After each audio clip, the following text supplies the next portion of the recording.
Take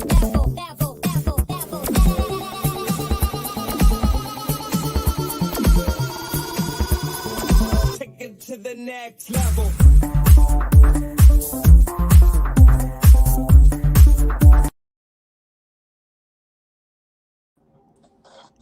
Good morning, good afternoon, good evening. My name is Dr. Karen Moore. I am the founder of I Am the Color of Beautiful Global Spoken Word Initiative and Movement. And we are so excited today. First, let me bring my co-host, who I'm so excited to have as my co-host today, World Civility Leader, Dr. Clyde Rivers. Dr. Karen Welcome, Moore, sir. thank you. Honored to be here again with Karen. There's always more in store. Always. Dr. Karen Moore. Always, always. And we're so excited to have with us as our special guest today, Dr. Ambassador Charles Tourette, a Canadian citizen originally from Gabon, South Africa. I'm going to give you a little information on him before we start our conversation. In 2013, he launched a coaching business in personal development. In 2018, he co-authored the #1 bestseller, The Handbook to Holistic Health, a self-help guide to live happy, healthy, and wealthy. We all need to do that.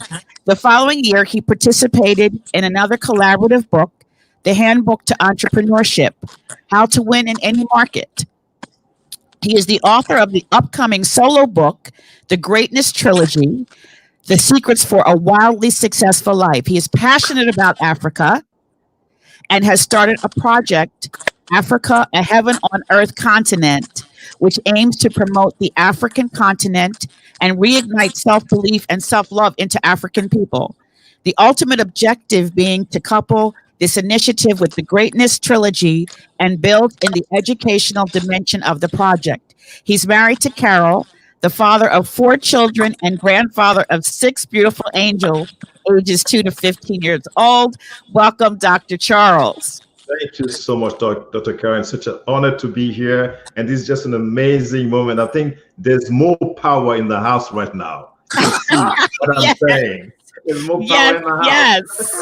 Yes. I've been looking forward to the conversation. Thank you so much. And it's so great to have you here. And Dr. Charles, his bio is so extensive. I only took little bits and pieces out of it, but he is an amazing man, just like Dr. Rivers, and we're so honored to have both of them here for this conversation today. So today we're talking about what role does colorism play in education and schooling, and we've already been talking and having such amazing conversation about this issue and about colorism itself. So we're going to start out a little bit by talking about what colorism really is. Dr. Charles mentioned that that's something we really need to talk about, is what it is and where it came from. So the basic philosophy of colorism is that the lighter your skin, the more beautiful you are, the more intelligent you are, the more worthy you are, the more you're accepted in society. So I'm going to ask Dr. Charles and Dr. Rivers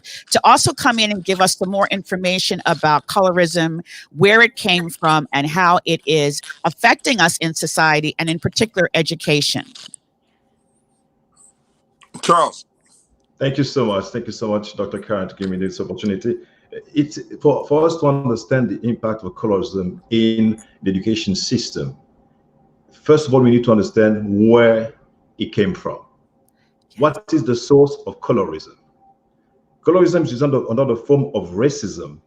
It's one of those ism names that are used so frequently, and we know that it's a result of that result of slavery, of that colonials, of the presence of colonialists when they came to Africa, when they came to have that encounter with Black people.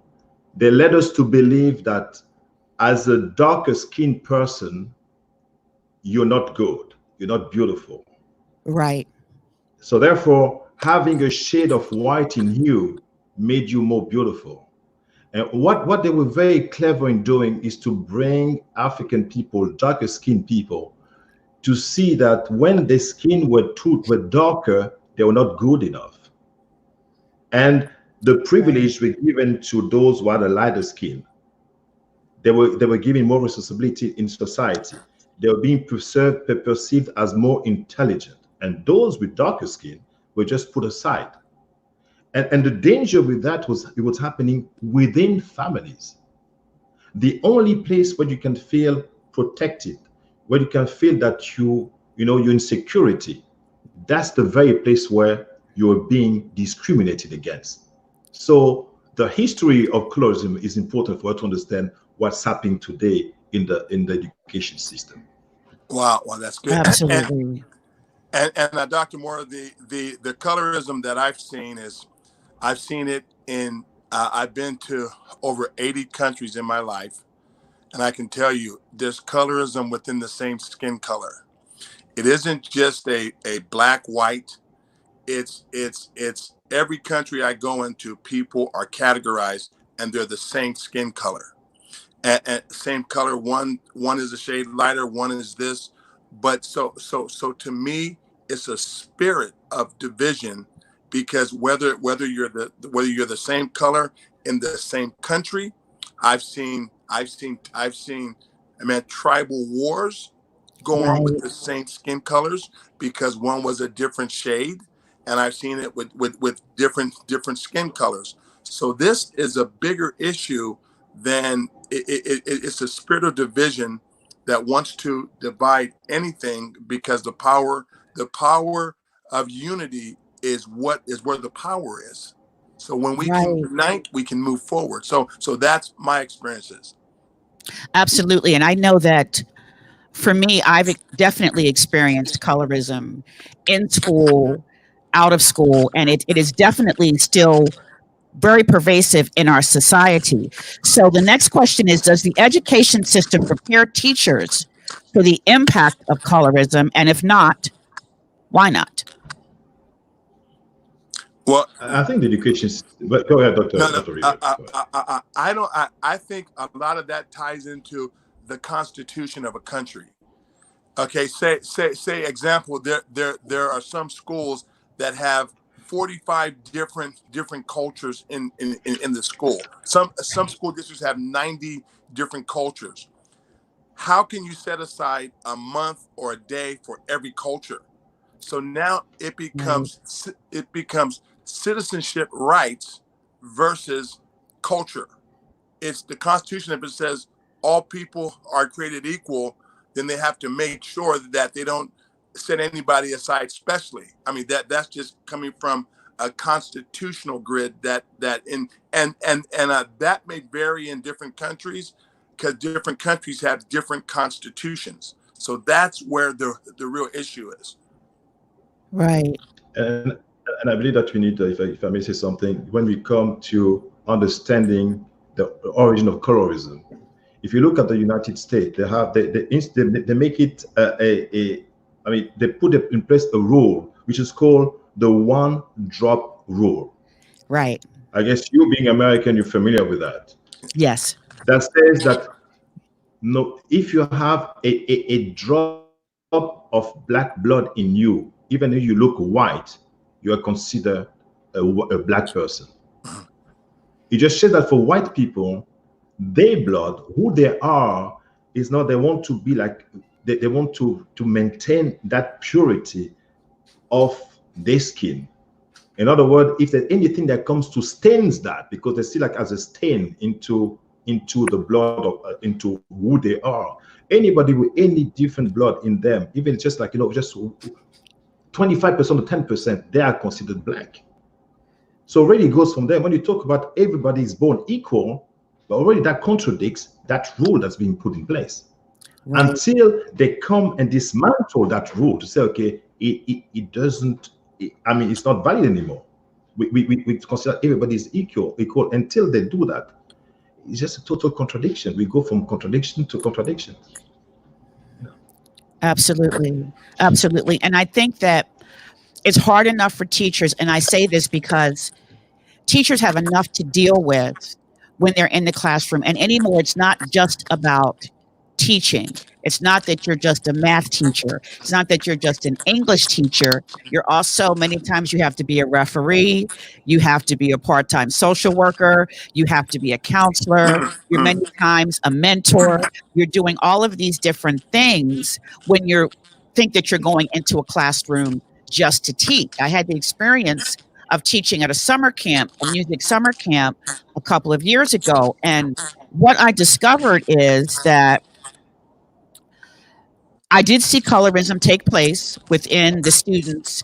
And so there were things that I had to address. And many times also as teachers, we're bringing in our own experience into the classroom. So me having dealt with the issue of darker skin and being discriminated against because of my darker skin, I saw this with other children. And we have to also be mindful that when we're dealing with children, that we have to try to treat everyone on the same playing field if we can, to not favor any children over the other, whether they're dark or light, but also to understand the issues that they're going through. And so I know for me, I brought that with me, the experiences that I had, so I could see when a darker skinned child was being treated differently.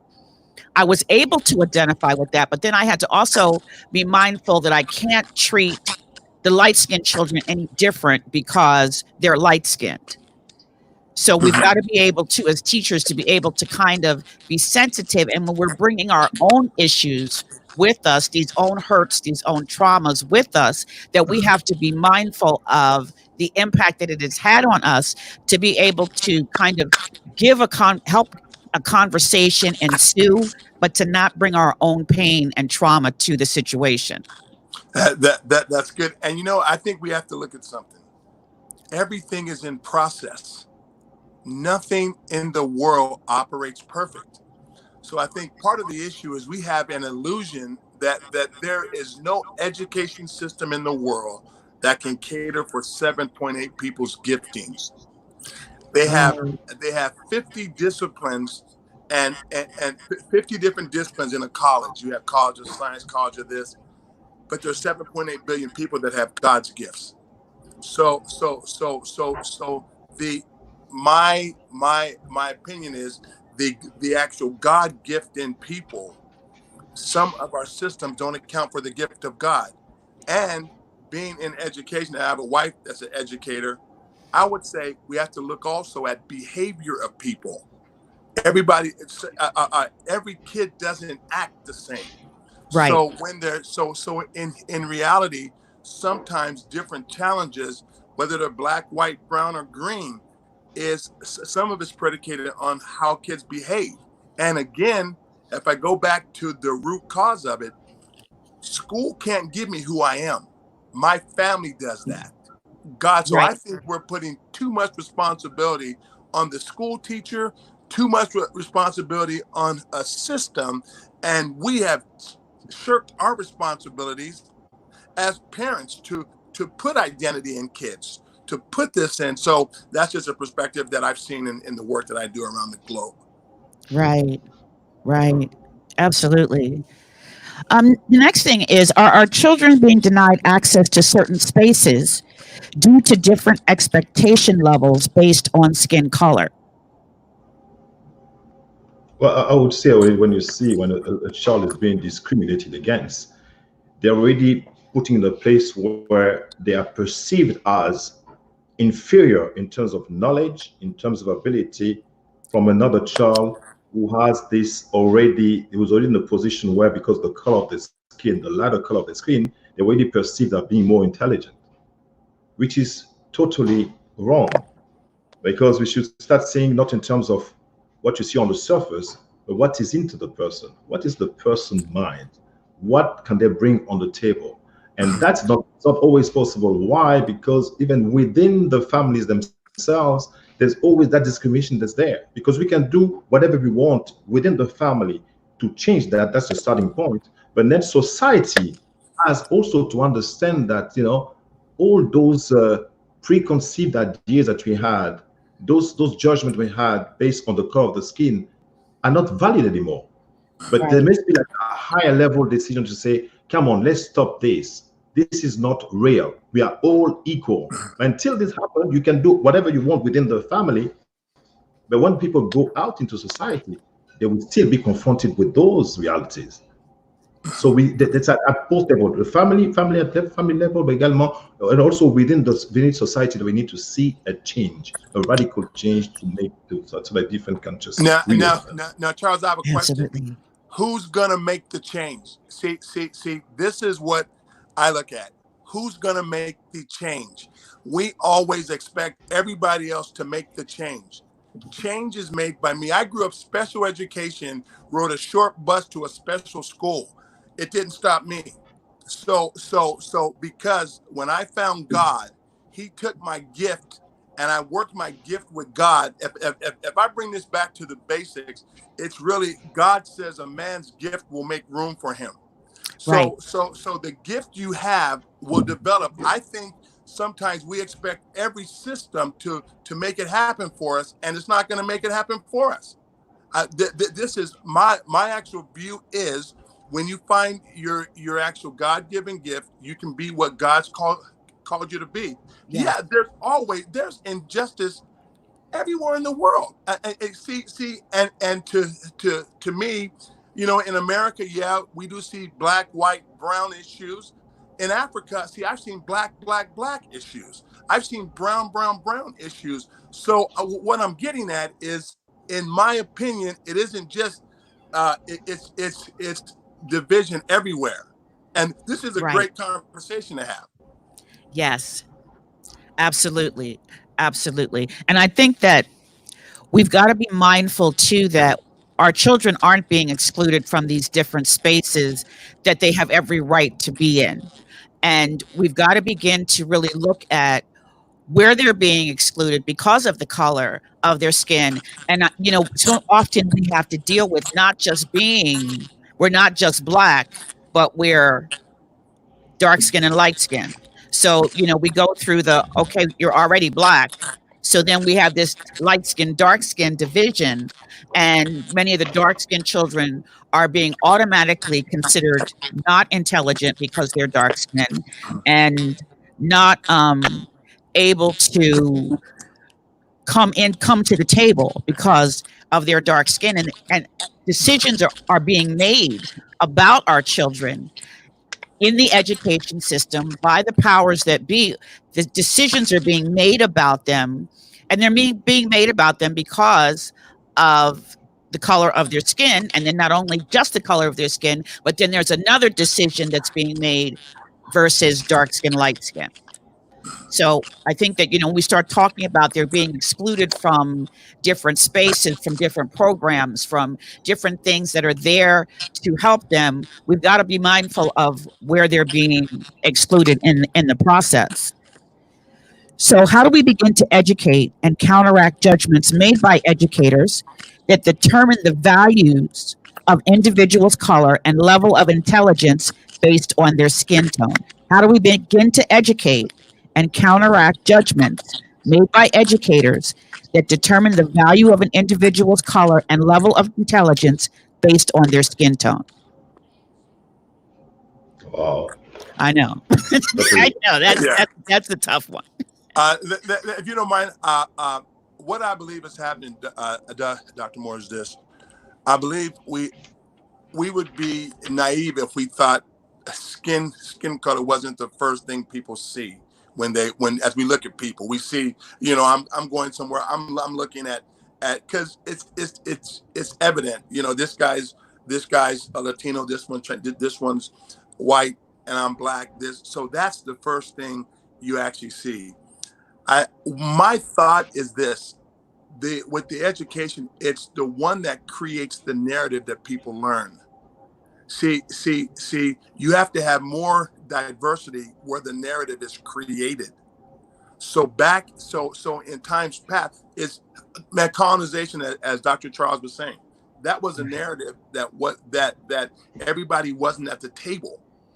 So now we have to get involved at the table. And if I'm just really candid, I think everything's crashing now because of the pandemic. So all the education that used to work, it's not going to work anymore. So now, so the issue in the work I do around the world, when you can get everybody at the table to talk about what's implemented, you get more success. That's why I wrote the book called When Histories Collide, because what I did in that book, Dr. Moore, I talk about, I would find myself every time it would be an actual black-white shooting, I would see my friends would automatically, my African-American friends would actually say, man, again. And then my actual white friends, they would say, all the videos not in yet. And I'm going, wait, okay.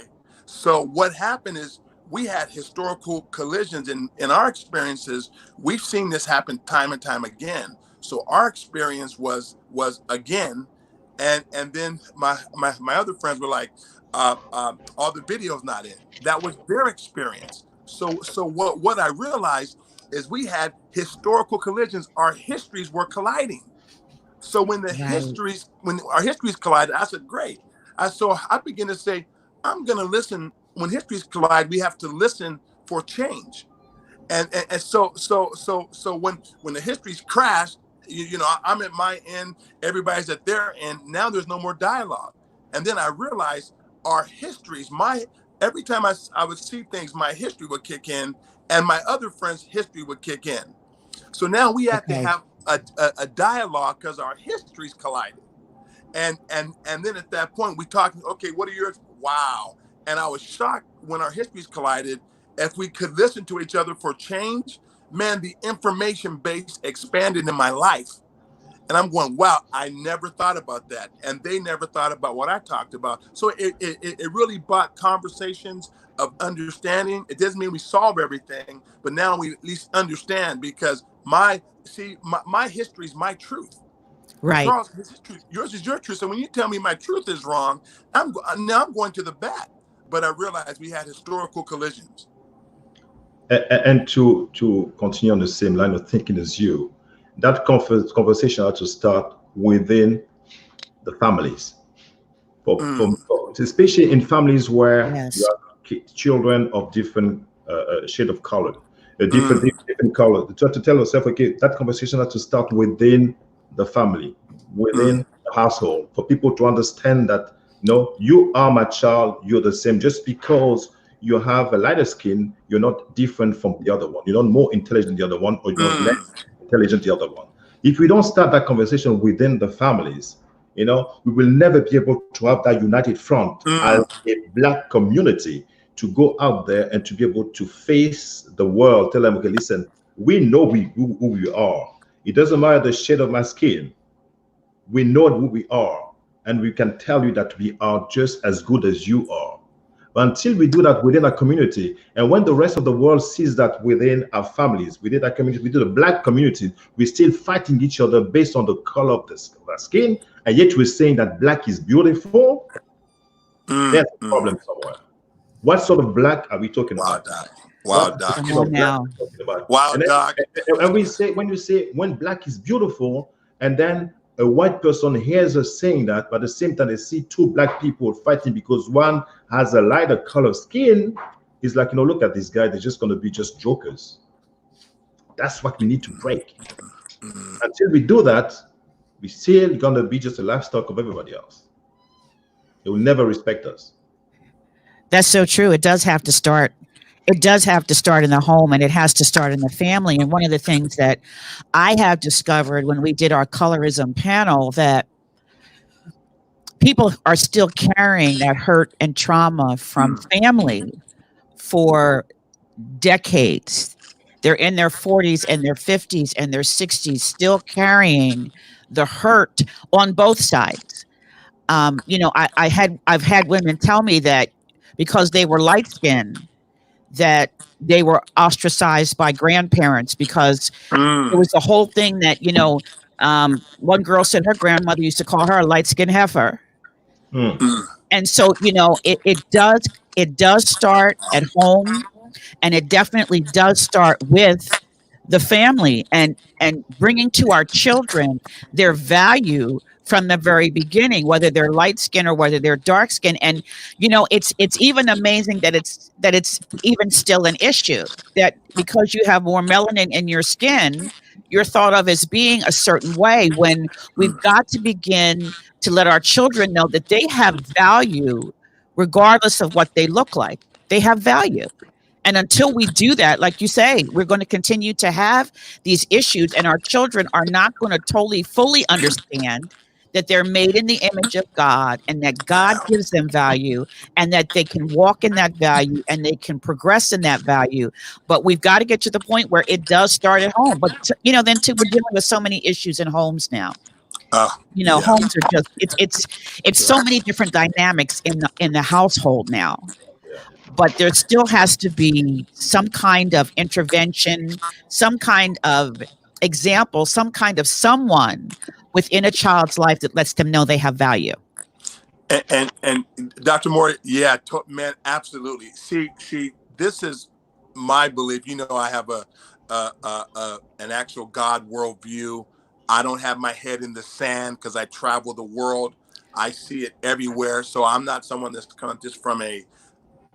What I realize is the actual system of the worlds, the constitutions that don't necessarily have God's narrative in them, and I want to be actual with this. I want to be really clear.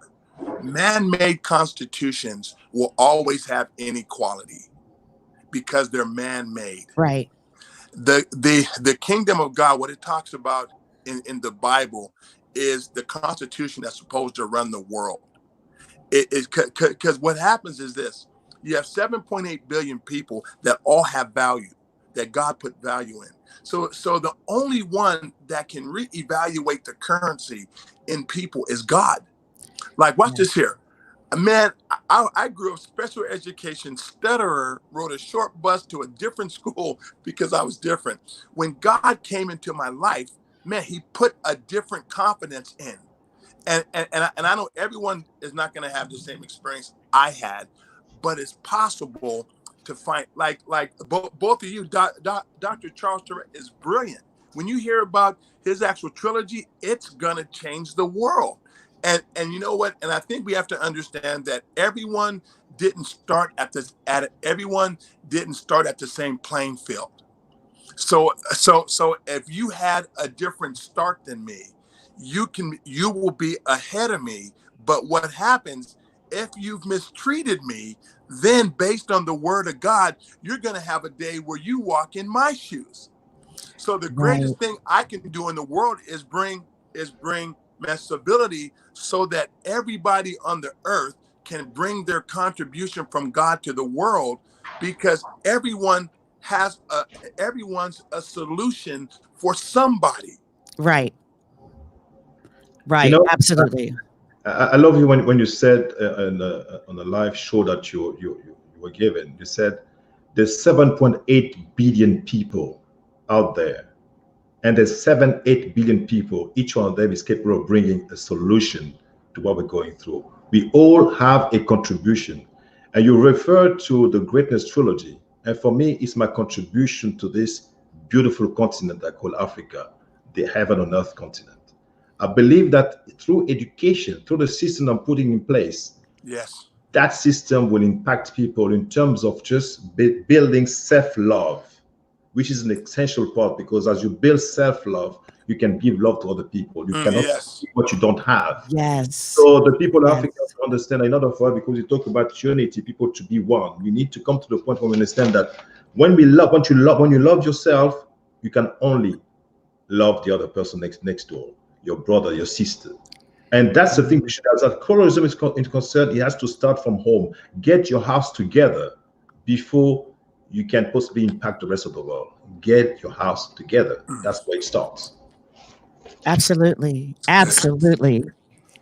How can we initiate conversations about the experience of Black females who endure deep-seated biases and attitudes regarding their skin color, both outside of and within school environments? The That's really, really Tough great. one. Yeah. That's, you know something, I just want to bring. Dr. Moore, you don't come with easy questions. I tell you, she doesn't. Right. It's a hard topic. No. Dr. Moore, I'd like to say, just to bring in some comments that you hear from students. I'm just going to read it out for you. And some Okay. students say, for example, I'm ashamed because I got dark over the, I got darker over the summer. And I wish I was lighter skin like my mother. I don't like that dark skinned people. I don't like dark skinned people until I got to know them. Then I might eventually like them.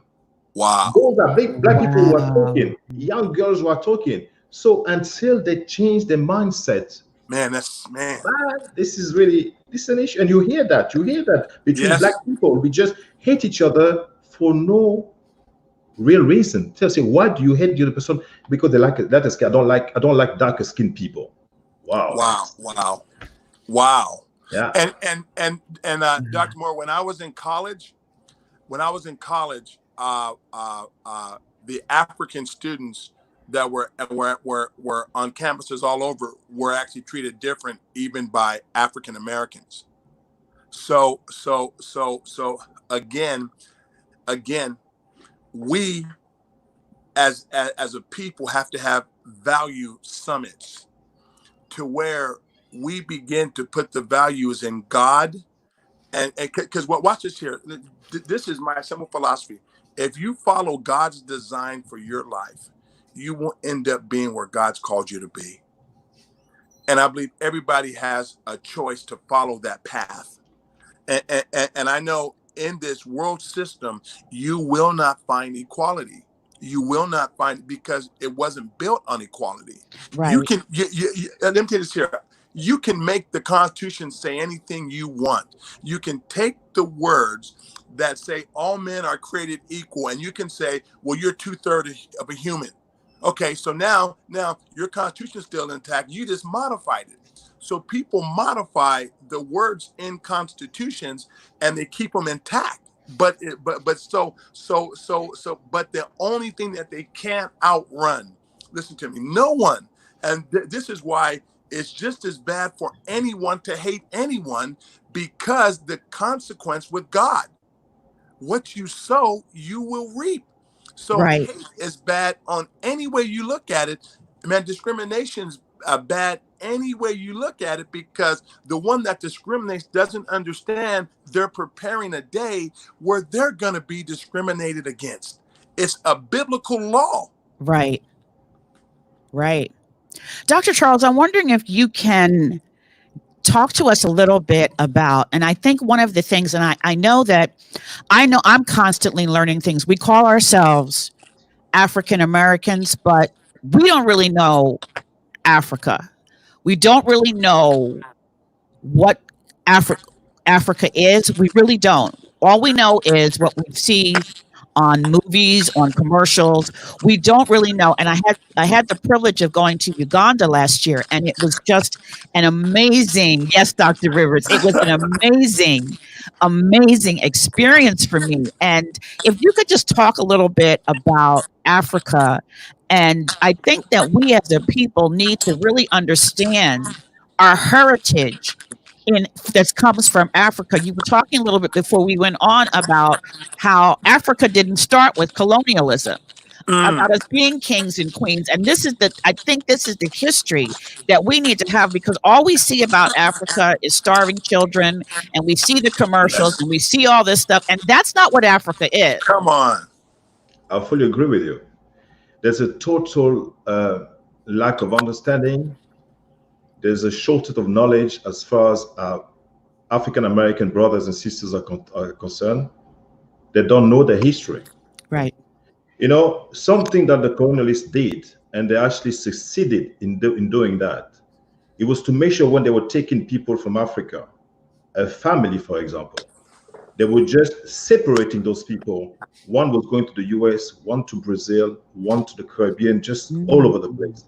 They wanted them to get confused in their head, not knowing where they came from. And they were forbidding the right to speak the languages, to keep their names.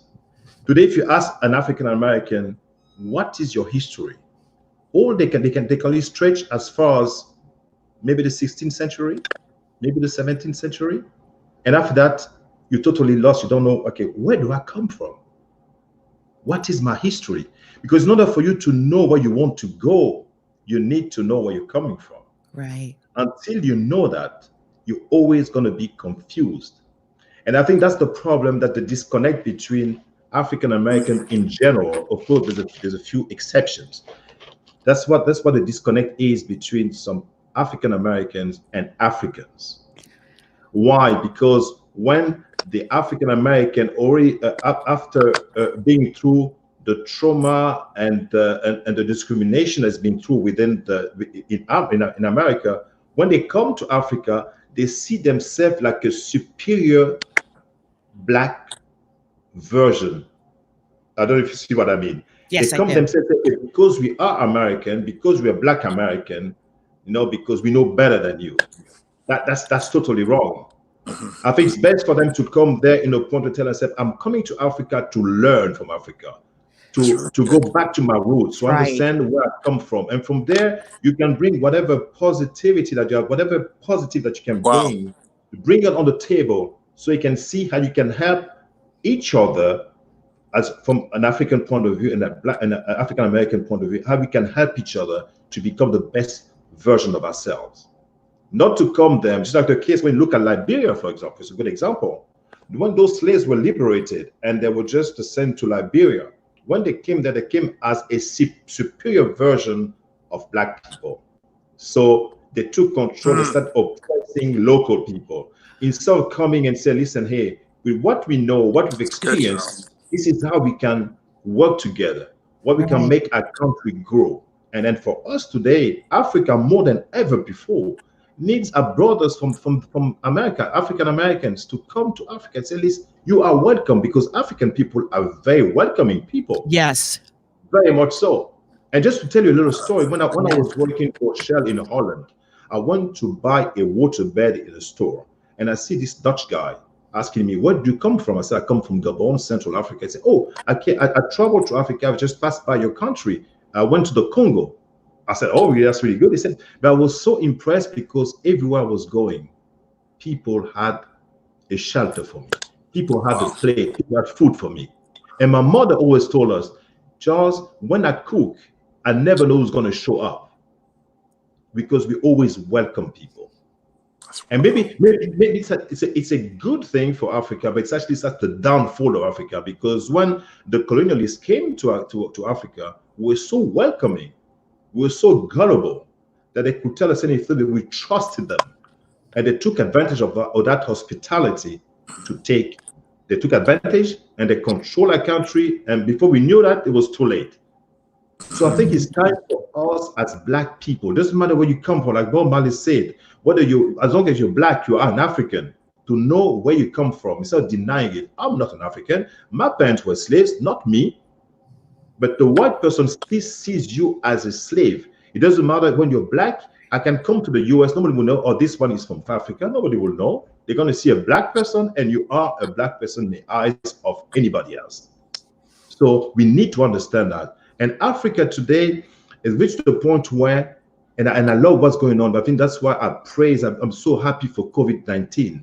When we see that Africans from once are coming together and say, listen, they're pulling all Africans, from Black people from all over the world, say, let's come together as one. Let's make Africa great and powerful, because Africa is such a powerful continent. But we need to come to the realization as Black people that we are powerful, we are strong, and come together as one. So for our brothers and sisters in the US, we need you in Africa, but you also need Africa, because you need to realize where you come from, who you are. You need to know that. And African can help you in that process. That's what I would say. That's good. Wow, that's good. That's real good. Yeah, because Dr. Moore, what happens is this: no one can empower you but you and God. Other people can give opportunities and access. And again, what I come back to is we have to create. If you work around me, I create paradigms. Yes, you do. I'm like, I don't listen to nobody. Yes, you We do. are going to create our own paradigm. Charles has created the trilogy. Dr. Moore, colorism. We are bringing our own stage to the game. See, because what's taking place in the past, people have to walk on other people's stages. And if you walk on my stage, I've created I created what the definition is of the stage. I've created what the narrative is, and we, as 7.8 billion people with ideas, we can have our own stages to bring our conversations to the game. That's why I Right. love this. This is an amazing show. Charles has one. Africa to heaven. Um, I'm like, now, That was awesome. I watched it now the other day. it wasn't. Now people are becoming a voice and no longer an echo. This whole platform, Dr. Moore, you're a voice. Dr. Charles, you're a voice. In world civility, I'm a voice. Now, world civility, I know we're not going to make everybody love each other. I know in my lifetime I won't see the end of injustice. But guess Mm, what? Everybody in the world will know the consequence of treating somebody bad.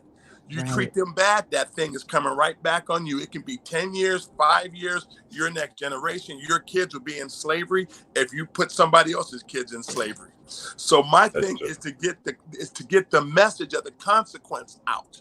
The Right. consequence. There's a consequence when you mistreat anyone. What you sow. Let me tell you, people, in our own lives, what you sow, you reap. Have you ever had the consequence for something you did Oh, happen to yeah. you? So, Oh, so yeah. no one escapes that. So if actually world leaders, if people, politicians, educators, if you treat somebody wrong, you better bet the consequences coming from the eternal creator of the world. So people, if you don't believe in God, just check the consequence. And this is what I know.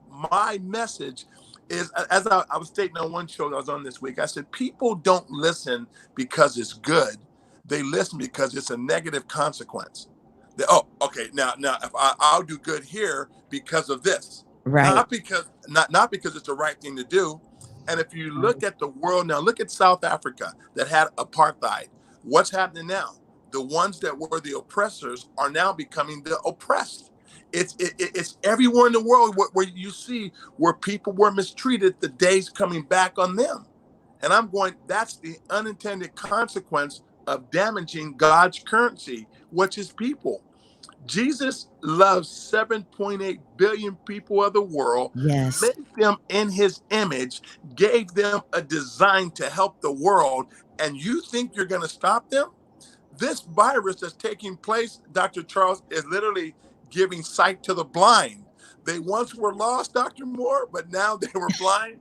But now they can see because one person that got sick shut the world down. First time in the Wow. history. So Yeah. now everybody else is going to say, "Oh my God, that guy's sick. Maybe we should make sure he's healthy. Maybe we should not throw him out because maybe he can shut the world Right. down." Come on, You know what, somebody. Doctor? You know what, Dr. River? The narrative will change from now on.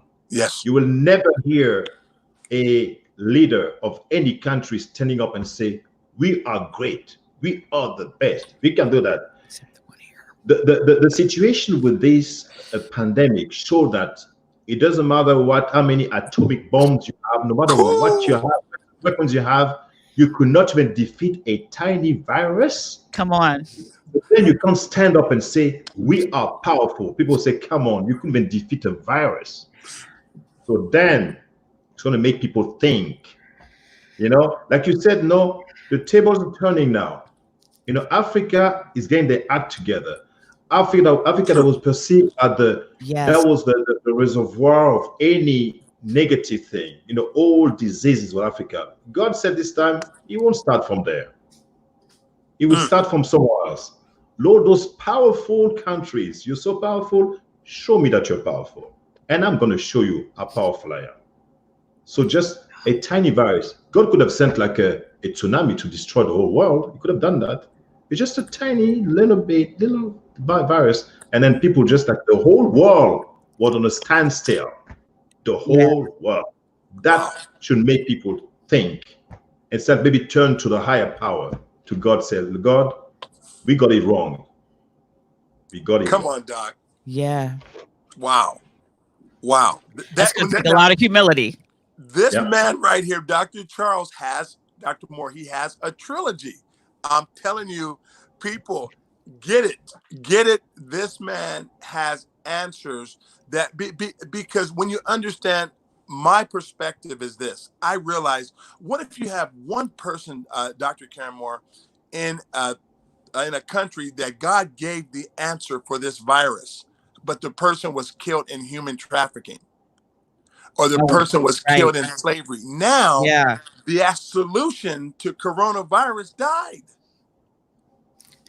So this is why people are the value, because God put solutions in people. So I'm like, people, open your eyes. We need everyone to bring their gift to the world, because say if that person was born 50 years ago, that God put the wisdom to cure this virus in, and they were discriminated against because of their skin color, and they died. And now this virus, one of somebody's family member has it, but this person had it, but they were mistreated. Right. Yeah.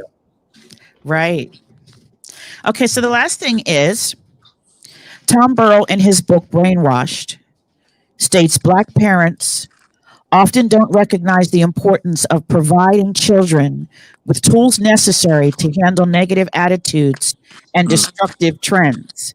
Many times parents don't have the tools. How can we as a community step in to provide support and assistance to parents and students? Wow. I think it's conversations like this. It's programs like the trilogy, like World Civility, because everyone didn't start at the same playing field. So when you have a person in survival mode, they may not have all the resources, all the time to do that mom and dad dinner at the table, go to bed at 9 o'clock, read a story.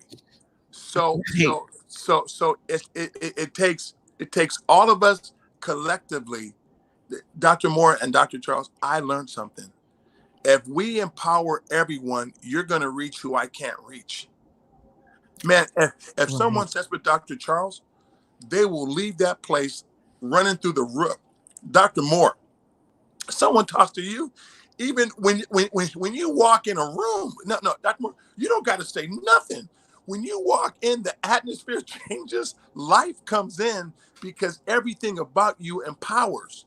We need people to actually see empowered people that look like them, moving forward and progressing life. And every culture needs that. Wow. Yeah. For me, the starting point is the family. I mean, there's so many dysfunctional families around the world. When I look, whether in Africa or the US, let me give you a simple example. You see all the basketball and football superstars. The one person you always see with those stars are the mothers. Where are the fathers?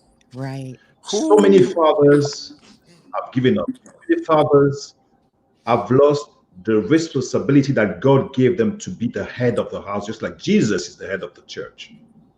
They're supposed to be the one that brings the family together, that gives the spiritual direction to the family. So now the mothers have to play that role. Right. The mother was supposed to be there to support the man in the family, to lead the family to going somewhere towards the vision that they have, the mission that they have. So now those children are losing that father figure that's so important. Not all of them, but most of them are. So it's important to re-educate the families to say, what is the meaning of a family? How can I, me as a father, be responsible and make sure my family become functional? And I'm present, I'm there, I take care of my family. I lead them in life to show them this is the way it's supposed to be, because a mother can bring you something it's good, but the father has another dimension they bring into the child's education. And those two, the father and mother, are so important. Unfortunately, so many families are dysfunctional because the fathers are not present. We need to bring the father back into the family to be able to take care of the children, to take their responsibilities. Something that we begin to lose more and more. People just have now 1, 2, 3, 4, 5 kids all over the place, but you're not being a father just because you are the biological father. A father figure is the one that's just present, going to educate the child, just give them good values. Those are the men that we want to see. And the women will feel empowered, will be strong. They can look into the man and say, okay, yes, I trust this man because I know that he's a strong man. Not because of big muscles, because you're a good person. You're spiritually grounded. And those are the elements that the trilogy wants to bring: leadership, fitness, and spirituality. That connection with God through spirituality. You as a leader, what you do to bring your family to the place where you want them to be. Said next time when you look at the family, you said, well, I'm proud of what I've done. Job well done, like the Apostle Paul would say. That's what we need to bring. Yeah. That's what we need to bring. Absolutely. I think this is a key place where civility comes in, because we've got to be able to do it with kindness and with love, because we can't go in with an accusatory tone as to why you haven't done this and why you as a parent haven't done that and why this is this way. If we can come in with love and kindness and let people know that we're here to help you, we're here to support you, and really be able to go in that way. It's so important. This is where civility is going to be key for us to be able to go into these dysfunctional homes, these places where there's lack of leadership, there's lack of all kinds of things. But we've got to be able to go in with love and kindness. Yeah, definitely. Absolutely. And man, I'm telling you, Dr. Moore, this show is so fantastic because you're talking about the right issues. This is the right issue. Dr. Charles, you're look, there's PLO Lumumba is great at his narrative. Dr. Charles Tourette is bringing another narrative just as powerful. Yes. Dr. Karen Moore, you are doing it, and it's going to be, look at this here, 7.8 billion people need 7.8 billion people's solutions. I look at everything in the world that's not solved, and I'm saying, what of these 7 billion people is called to solve that problem? There's so many issues in the world that are never solved because the ones that are called to solve it are nowhere in the playing grid. It's our job to make sure that everybody in the world has the ability to be what God has created them to be. Absolutely. Wow. Absolutely. Absolutely. I wanted to share with you from the book Race and Education. I wanted to share some things that they were saying about colorism and dealing with colorism. We can teach media critique and use media as a tool to facilitate debate. For example, help children identify and recognize examples of stereotypic portrayals of Black people and women. And we talked about that. Create and engage in Black identity affirming activities with students. Pictures, books, posters, young adult novels, websites. I say education on where they came from, education on Africa. For older children, engage them in discussion about colorism via young adult novels, websites, documentaries, and magazine articles. Display images in classrooms and schools that reflect the wide range of Black people's skin colors, represent diversity, and embrace multiculturalism in all that you do. Share when appropriate one's own experience with colorism as a means of connecting to and problem solving with students. So hopefully that gives you some additional information on dealing with colorism in the classroom and education. I want to thank you both so much for being here today. This was amazing. And you gave us so much amazing information. I want to give you the opportunity for any closing remarks. And Dr. Charles, please let people know where they can connect with you and the show that you have. I know you're doing a show tomorrow. So please give us that information as we close. Go for it. I always have a passion for Africa. It's a continent I love. And I told myself that my mission is to see in my own capacity how I can bring that continent, to be visible in a positive way in the world. I want to change the narrative. I want people to see Africa as a continent full of potential, a continent that can contribute to the world. For every single African person, first of all, to examine themselves and to see how they can play, what part they can play into that process. That's why the key element for me is to ask every individual, not beyond Africa, also to say, what is your mission on this planet? When you are on this planet Earth, what is your mission? What is that you want to bring on the table? What difference can you make in the life of one person? As a father, as a mother, as a student, what can you do? I'm just tired of this thing where a black person thinks that they have to try harder than the white man to be, to impose themselves in society. I don't need to try harder. I just want to try as a human being because you value me for who I am, not because I'm a black person and I have to try harder. So people have to be clear on their mission. People have to be clear about the love that they have for themselves in order for them to be able to give love to people. So the trilogy is about that: leadership, fitness, and spirituality. I can teach people how to do that. I can be reached easily on Facebook. My Facebook is always open. It's open to the public. I can be reached through Messenger, and I have my website. For those who want to discover the programs that I offer, they can come into my website. They go into my YouTube channel, and everything is there. So I'm very open to the world because I know that for you to change the world, people have to see you. You have to be visible, and that's what I'm trying to do. Awesome. And your show is on at what time tomorrow? My show tomorrow is going to be at 1 o'clock with Dr. Tony Jaja from Sudan, a powerful guy. So I invite everybody to join me to be there because there's going to be a lot we're going to discuss. So that's the new African conversation for you. Awesome. Dr. Rivers. Everyone didn't start at the same place, but everyone's made in the image of God. Value the currency of God is what will value you when our starting places weren't the same. Absolutely. Absolutely. Thank you both so much for joining me today.